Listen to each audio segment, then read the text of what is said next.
ഇതെങ്കിലും ഒന്ന് നിർത്തിയാതെ lift lift lift. അടിയാടേ നീയാ? എന്നെ ഓർമ്മ ഉണ്ടാ? 10ാം ക്ലാസ് നിന്നോട് പഠിച്ച അനന്തു. കൊള്ളാം, പിന്നെ ഓർമ്മയില്ലാതെ. നീ ഇപ്പൊ എന്തൊരു പരിപാടി? എവിടെ പോവാ നിക്കണ? നാട്ടുകാരെല്ലാരും കൂടെ പറഞ്ഞ എനിക്ക് പ്രാന്തം കളിയാ. ഞാൻ അങ്ങനെ ഈ പഞ്ചായത്ത് വിട്ട് എവിടെയെങ്കിലും പോവാന്ന് വിചാരിച്ചു. ഭ്രാന്തെന്നാ നിനക്കാ? ഇവർക്കൊക്കെ എന്തുമാത്രം ഉപകാരങ്ങൾ ഞാൻ ചെയ്തു കൊടുത്തിട്ടുണ്ടാ. മാവി കയറിയിട്ട് തേങ്ങ അടത്തിട്ട് കൊടുക്കും, തെങ്ങി കയറി ചക്ക അടത്തിട്ട് കൊടുക്കും, കാളയെ പിടിച്ച് കറന്നു കൊടുക്കും. എന്നിട്ട് ഞാൻ പ്രാന്തനെന്ന് ഇപ്പൊ. മനുഷ്യന്മാരെ അങ്ങനെയാണ്ടാ, ആവശ്യം കഴിയുമ്പോൾ നമ്മളെ കളയും. നീ വാ കയറി വീട്ടിൽ കൊണ്ടാക്കി തരാം. നീയെങ്കിലും എന്നെ മനസ്സിലാക്കിയല്ലോ അളിയാ.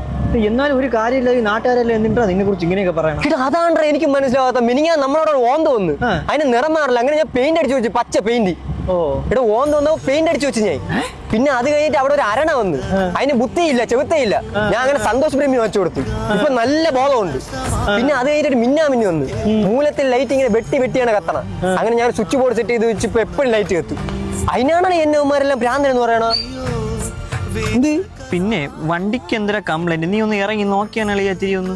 വണ്ടിയുടെ മൂലത്തിന് ഒരു അടി കൊടുക്ക പറഞ്ഞാ കേക്കൂല. എന്നെ കൂടെ കൊണ്ടുപോകണം.